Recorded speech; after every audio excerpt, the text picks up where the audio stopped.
Well, hey, friends, welcome back to another episode of The Therapy Show. I am excited to be in your earbuds this week with Chris McDonald. Welcome to the podcast, Chris. It's great to have you. I'm so glad to be here. Thanks, Lisa. I really love your podcast.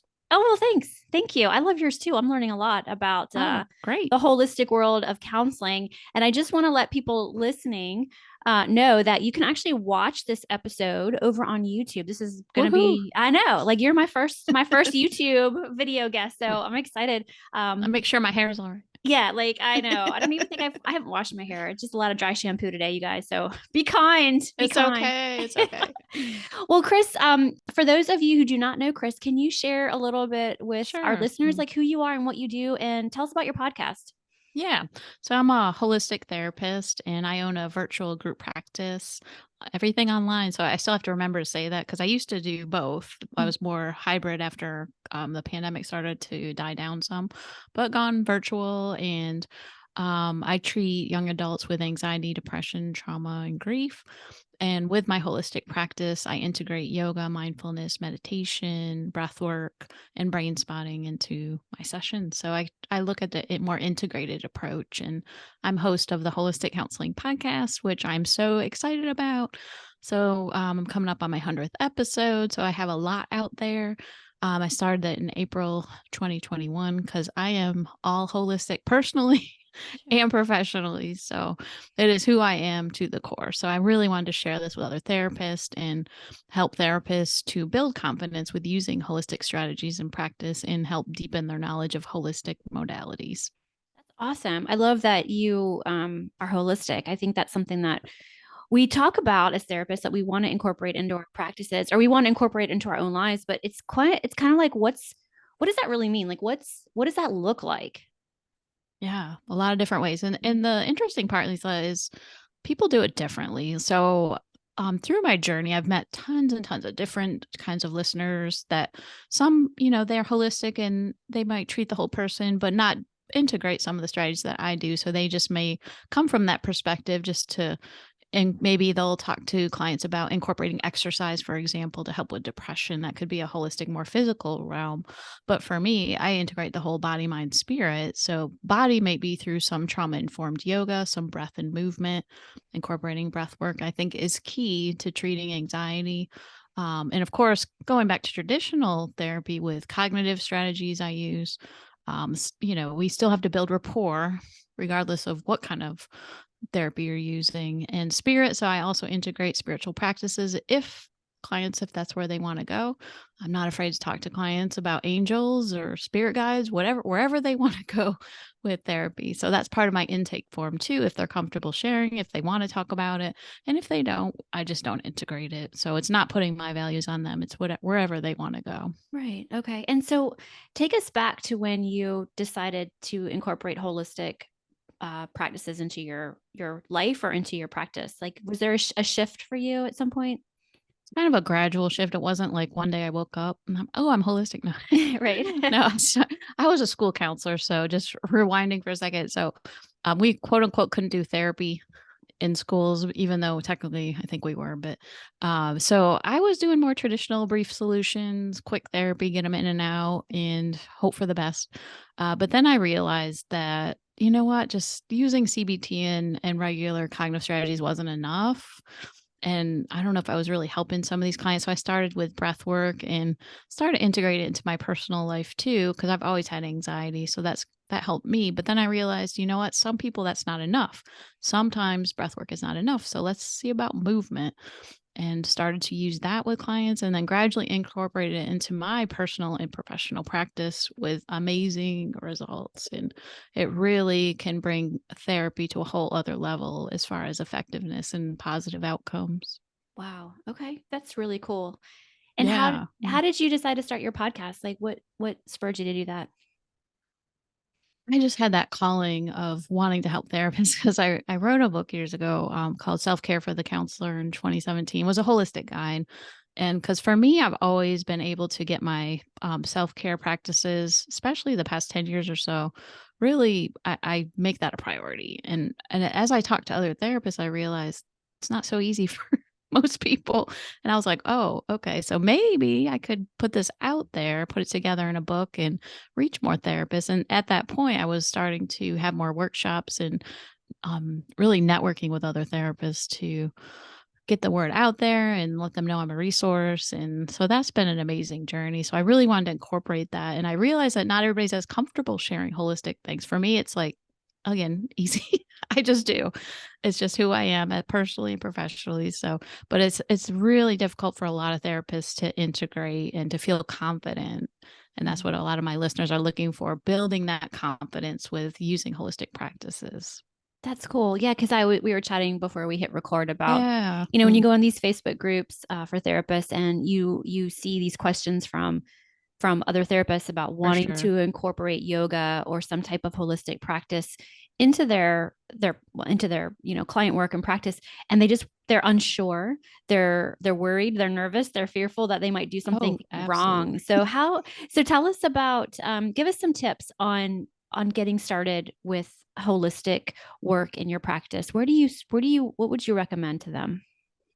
Well, first, I think it is going within to really develop that self awareness. What are you called to? Because I can't just say, hey, do yoga, because Sure. not everybody is drawn to yoga or wants to even learn that. So That's me. I know it's I'll good for come. me. I'll convince you. Yeah, at least. Well, it's funny. As I get older, I'm like, I'm I just should have kidding. more. No, no, but you're right. It's like as I get No, older, I'm like, I should have more yoga in my life. you should Honestly. or you want to. Well, so no, that's the should, right? Because I am impatient, and I don't and I Ah, like to go to the gym and lift weights. So in my mind, I'm like, it's one more thing I got to do. However, mm-hmm. if I term it as I'm stretching and I'm helping my body Oh, release right. and prepare for For recovery, sure. then I'm in the mindset.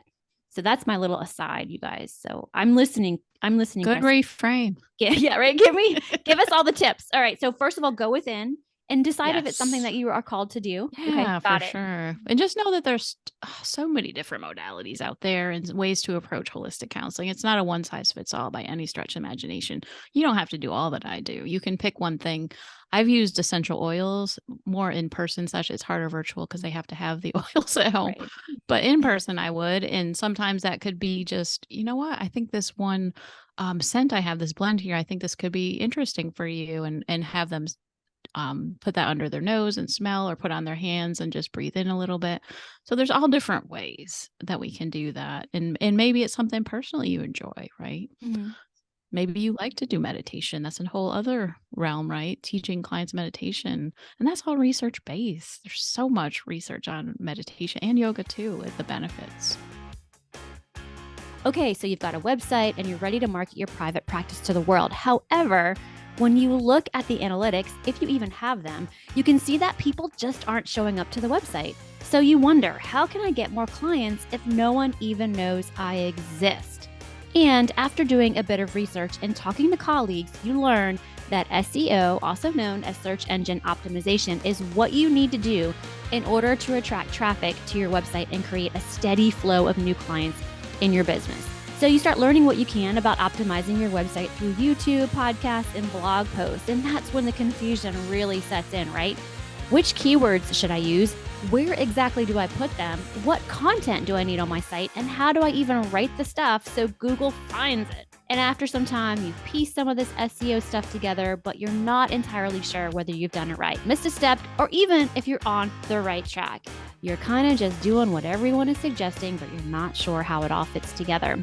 And you're left wondering if clients will ever be able to find you, and whether getting new clients from Google each month, it might just be a pipe dream. If any of this sounds familiar to you, and it does to me, I wanted to let you know about an opportunity that my good friend Daniel Fava from Private Practice Elevation has put together. After working with scores of clients on their SEO strategy and understanding how confusing SEO can be when learning it on your own, he's decided to teach private practice owners the exact same process he and his team use to get more visibility for their clients. So Daniel has put together the SEO Basecamp Live 9-week small group training that consists of video training and live implementation classes. And over the course of 9 weeks, he will give you access to the exact SEO process that he uses at Private Practice Elevation to help their clients set up the foundational SEO elements that will get them more organic traffic and clients. You'll get to follow along as he creates an SEO strategy as a real life example, his wife's own private practice website. And each week you'll have a lesson to watch based on one aspect of improving your online visibility. And with each lesson, you'll receive the resources, templates, and homework to start implementing what you've learned. Then you'll meet as a group for an implementation call to clear any roadblocks, answer questions that may come up, get feedback on your progress, and hold each other accountable. So this class will be limited to just 12 people so that you can work closely together and make sure you get the attention and results that make an impact on your business. So if you've been wanting to add more organic traffic and clients to your business, now is a great time to join. And if you want a roadmap that shows you where your SEO stands right now and how to get to where you want it to be, this is it. Enrollment in this round of SEO Basecamp Live begins on January 30th and ends Sunday, February 5th at midnight. Be sure to click on the link in the show notes to go ahead and grab one of the 12 spots available. So what you're saying is that it could be yoga, it could be spirituality, it could be meditation, it could be oils, it could be mindfulness-based activities. Oh yeah, for sure. And that counts. And you know what I find? Sorry to interrupt you, but no, that's fine. A lot of therapists realize, oh, I am holistic. Yeah, sure. You know, they didn't even realize that, oh, this is outside the realm of quote unquote traditional therapy. Right. Okay. So once you kind of go within and figure out what excites you or what lights you up, then what do you do next? Because now you have this passion or desire to add it in. What do you do? Yeah. So get some training, do some research, figure out what is the best way I can use this with clients. But then part of that is developing a personal practice. So anybody that wants to integrate yoga, you must have a personal practice. You must do yoga. Because you cannot teach yoga if you are not embodying that practice. And it's going to come across to clients. And that's one thing I'm a firm believer in. I'm not going to teach clients something I'm not willing to do. Sure. That I haven't tried myself. Because I think clients can sense that energy too. If you're just like, here, exercise, but I don't exercise, right? Definitely. Yes. Yeah. I think because that's so important. Yeah. And it's because you're coming from a space of personal experience too. So you can say firsthand. Yes. And I know people do appreciate that because I wouldn't want to be recommended something that my therapist isn't able to practice. Exactly. Yeah. And if it doesn't resonate with you, then it's going to come across. Sure. Clients can pick up on that. So if you say, oh, do some yoga for homework, but I'm not going to, but you can go ahead and try it. Right. Yeah. I like that. Okay. That's a great tip. Okay. So now they've gotten their training and they want to like add it in. I think where people get tripped up is they just worry about liability and they worry about ethics. So can you speak to that a little bit? Yeah, this could be a whole couple episodes in a course. Well, let me ask you, do you have episodes? Do you have episodes where you talk about those things? I do. Okay. Well, yes. Great. So do you know which ones they are off the top of your head? I think episode my beginning when I started, I did have an episode on the ethical and legal ramifications of holistic counseling. I think it's episode 3. Okay. 3. And then I do have a holistic webinar that people can purchase too on my website. Perfect. So that's another option. But yeah, so your question was about the ethics and what else was it? Ethics and liability. Liability. Okay. So I'm just going to start with yoga because let's just start somewhere too specific. So with yoga, I have a liability waiver. Okay. With all clients that I have them sign because of course, and what I teach, by the way, is more of slow, mindful yoga. We're not doing handstands. I know a lot of people see those posts on Instagram. I'm not putting clients in these crazy positions. No. So this is more gentle. This is yoga for everybody. Okay, this is not to get fit. This is nervous system yoga. This is either to bring you to that grounded space or to energize you if you're depressed. So thinking of it differently, I guess, reframing yoga a little bit, but having that liability waiver, and I had a lawyer look over it and all that. That's really important too, to cover myself. But and again, yoga is evidence-based. So what is the ethical issue, right? Right. It can be part of yoga. And I think it's really growing too, that more and more people are becoming interested in this because traditional therapy is great, but you hit the CBT wall, I call it, that you only can get so far, especially if you have complex trauma. Right. You have to get the body involved. Definitely. And anxiety too, you have to get the body involved. Yes. You have to get the body moving. You have to give it a release of energy. I've I've always found that to be the case because I too can deal with some anxious symptoms, and I find that moving always helps, Yes. always helps. So I really appreciate you saying that. Okay, so once they have their liability kind of covered and their ethics covered, is there anything else that they need to do different? Or I guess what I'm really asking is, okay, so how do they market themselves? Maybe I know, right? that's really what I So want to can I ask. just rewind for 1 second Sure, though? definitely. So I know that that ethics we talked, that was very, very, very brief. That's But okay. again, it's a whole thing. Scope of competence, right? There So you go. looking at your ethical code. Now I'm a LCMHC, so my ethical codes may be different from LCSW. So really dive into that because I've done tons of research and interviews with people to figure out what is that. So what are you, and scope of competence is what are you trained to do? What have you really gotten supervision? Have you done consultation? Have you researched? But really doing that, because you can't take, like, let's just, as for an example, just take a 1-day course and say, oh, I'm certified in yoga, I'm good. No, you have to really do an ongoing practice and deep dive into this to really get to that more competent place, Gotcha. and get supervision, and to talk to other practitioners, and to really look at yourself, like, am I doing what I need to do, and looking videos at yourself, which is hard. Mhm. I did that as part of my yoga training too, to watch myself teaching, which that's uncomfortable, but Yeah, that's but how we grow. right. I don't think anything's more uncomfortable than watching when we were in grad school having to record our sessions. So I think I could handle the yoga thing. Oh, Personally, exactly. I I know. I think that's like the most cringiest moments of my life is having to watch, when you It is record it hard. with your And some supervisor. people, with audio, what we're doing now, right? Audio can be Mhm, hard too to listen to yourself. mhm. But that's, just think of how much you grow though when Oh, you totally. really Oh, listen. yeah. Yeah. And Yeah. what was the next question? Now I forgot. No, the next question was, so let's say I got it all. I got Yes, you the got it. Okay, training good. and Scope of competence. I'm done. I got my lawyer looking over my forms. I want to get more clients who would like to use yoga as part of their healing journey. So how do I market myself, or do you have any suggestions on that? And most people, what that I found, are not necessarily always coming to me for yoga, Mhm. if that makes sense. A lot of them come to me because they like that I promote myself as a holistic therapist. So finding what is your ideal client. And again, this goes to back to regular marketing. We got to start there. We can't start with a modality. I think that's a mistake that a lot of therapists make. Well, I learned this trauma informed course, so I'm good and I'm going to just advertise. No.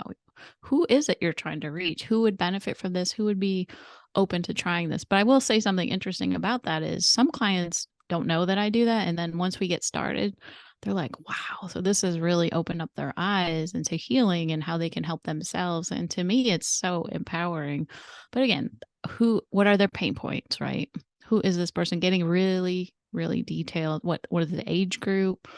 What do they do in their lives? How do they spend their free time? Getting clear on your ideal client and pain points, and then what are the benefits of that? And I made a whole page on yoga, how I use yoga in sessions, Okay. getting totally clear on that, because I use SEO a lot for my business and trying to work that so Google likes you and trusts you Right. is one of the best things I could ever tell therapists starting out. Is really, if you can start right away in Yes. building SEO, that's going to help. And again, I don't necessarily market as I use yoga. I market as a normal, I'd say normal, not abnormal, but a regular therapist, right? Yeah. And trying to reach the young adults that I want to reach. And Yeah. Do you find that you get most clients from a certain marketing avenue or arm? a lot from Google, Mhm. and my website, because I really promote my website a lot. But the number one thing I think for marketing is networking with other therapists. I wish that was my only regret when I Mhm. started my business. I did not do that enough. I didn't know what I was doing, as most people don't, but I was a school counselor. I was used to Mhm. somebody paying me and a W-2 job. And so I Mhm. had no idea. But once that was a game changer, once I started to network with other therapists, and a lot of another mistake people make is not networking with people like them. Find those other people interested in holistic modalities, because then you can refer to each other, because you have maybe similar clients, maybe similar modalities, and find those people to help build your tribe too. Yeah, that's really smart advice. I like how because that's what I do in the world that I work in. I network with a lot of therapists who work with military or veterans, and that's Yeah. just, oh, it makes it makes a warm referral so wonderful. Oh, And I know exactly. them and I trust them and I know what kind of work they do. So I can't get on board with that enough. I think I know. that is amazing advice. And so you said you have a virtual group practice. Do the other Yes. therapists that are in your group practice, are they also holistic counselors or? No. Okay. It's Yeah. okay. It's Yeah. all good. But yeah, I think a group practice has room for everybody. And it's funny because I have gotten some clients, they're like, I don't want any of that holistic stuff. So okay, I know who to refer you to Sure. in my Okay. group, right? So is your group practice, do you take clients from all over the country or just a certain? No, Okay. North Carolina and South Carolina. Oh, okay. Well, Yeah. hey, neighbor. Yeah. I know. Yeah. So we can refer to you if That's true. Yeah. that's Just the cool. virtual info. Yeah, for Yeah. sure. Yeah, I hope you guys go onto the YouTube and see the video because Chris's therapy virtual, well, it's a real room, but I guess this is where you do your therapy from. It just, I mean, you got Yes. I see your cat right there. I see your drums. I mean, this is a nice space. Oh, Yeah. I worked really hard to make this my yoga room, but slash therapy room and podcasting hmm. room. So I wanted to Okay. make it very inviting. Yeah. Well, this has been such a great interview. I'm so glad I got to know you. What's on the horizon for you that you're excited about? I'm super excited to be starting. I'm going to be doing a course for therapists on how to integrate yoga into clinical sessions. So it's not ready yet, Yeah. but it's coming. So Okay. that's one thing that I've been working on. But I do have the startup strategies for integrating yoga into clinical practice webinar. So if anybody's interested, they can go to my website, and I have a holistic webinars site with 3 different webinars on there that you can, at least it's only an hour. So it gives you a little bit of background and little bit way to get started. So And what's your website? it's holisticcounselingpodcast.com. And with that is holistic webinars. Once you're on there, you can see there's a link on there. So Yeah, it's pretty easy to find because I was on your site oh, already, cool. and you've got the three videos. I know one of them's on ethics, which I got really excited about because Yes. I think that that's the one that most therapists are curious about. They Yes. want to know like if they do everything correctly, and none of Oh, us that's want to huge. get into any trouble with our boards or with our state. So Yes. you guys definitely go and check out Chris's webinars if holistic counseling is something you want to add to your practice. Well, thanks so much, Chris, for coming on the show. It's been great to have you. Hey guys, before we end this episode, if you are liking my content, if you're liking my podcast, be sure to go over and leave me a 5-star review on the podcast platform of your choice. And if you are up for it, I'd love it if you left me a review as well. Well, that wraps up another episode of The Therapy Show with Lisa Mustard. I know there are hundreds of thousands of podcasts out there, and I'm thankful you've chosen to listen to mine. Be sure to visit lisamustard.com to access the show notes and discover more fantastic content. And I'd be grateful if you subscribe to the show. Thank you.